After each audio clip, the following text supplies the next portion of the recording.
মধ্যপ্রাচ্যের উত্তপ্ত পরিস্থিতিতে নতুন মাত্রা যোগ করেছে ইসরায়েল ও ইরানের মধ্যকার সর্বশেষ সংঘর্ষ। এবার ইসরায়েল সরাসরি দাবি করেছে ইরান কেবলমাত্র ইউরেনিয়াম সমৃদ্ধ করছে না, বরং সেটিকে অস্ত্রে রূপান্তরের চূড়ান্ত ধাপে পৌঁছে গেছে। ব্রিটিশ গণমাধ্যম দ্য টেলিগ্রাফের প্রতিবেদন বলছে, শনিবার ইসরায়েলি প্রতিরক্ষা বাহিনীর এক শীর্ষ কর্মকর্তা জানান, চলমান অভিযানের লক্ষ্য হল এই অস্তিত্ব সংকটের সমাপ্তি। তিনি বলেন, আমরা এই অপারেশন চালিয়ে যাব যতক্ষণ না এই টাইম বোমা নিষ্ক্রিয় হয়।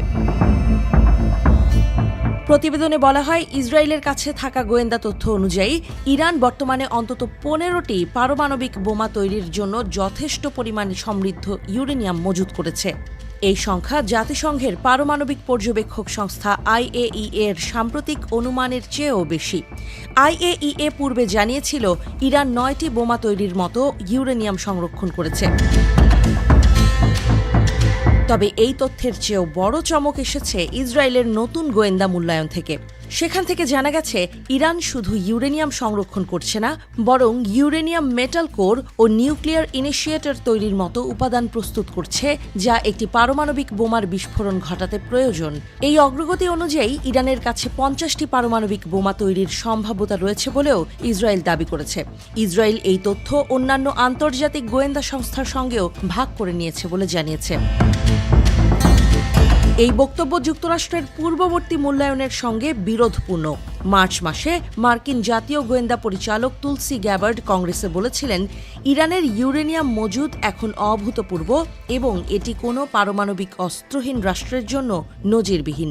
তবে তিনি বলেন, supreme leader Ayatollah Ali Khamenei এখনও 2003 সালে স্থগিত হওয়া পারমাণবিক অস্ত্র কর্মসূচি পুনরায় চালুর অনুমোদন দেননি। ইতোমধ্যে সংঘাত নতুন মাত্রা নিয়েছে। শুক্রবার রাত ও শনিবার সকালে ইরান থেকে ইসরায়েলের দিকে 4 দফায় প্রায় 200টি ব্যালিস্টিক ক্ষেপণাস্ত্র ছোড়া হয়েছে। এই হামলায় 3 জন নিহত এবং প্রায় 70 জন আহত হন। লাইভ টেলিভিশনের ফুটেজে দেখা গেছে, তেল আবিবের কিরিয়া এলাকায় বিস্ফোরণের আলামত, যেখানে IDF এর সদর দপ্তর ও সামরিক অফিসগুলো অবস্থিত। এরপরে আরও কয়েক দফা হামলা চালিয়েছে ইরান।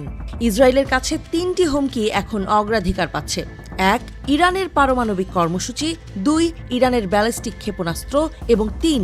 প্রক্সি গোষ্ঠী, হামাস ও হিজবুল্লাহর মতো দলগুলোর মাধ্যমে সীমান্ত পারাপার কার্যক্রম।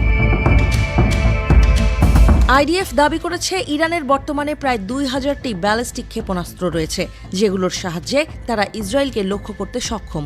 তবে চলমান আক্রমণের ফলে এই শক্তি ক্রমান্বয়ে হ্রাস পাবে বলে তাদের বিশ্বাস। মধ্যপ্রাচ্য এখন এমন এক দ্বিধা বিভক্ত মুহূর্তে দাঁড়িয়ে আছে, যেখানে কোনো একটি সিদ্ধান্ত পুরো অঞ্চলকে অপ্রত্যাশিত পরিণতির দিকে ঠেলে দিতে পারে।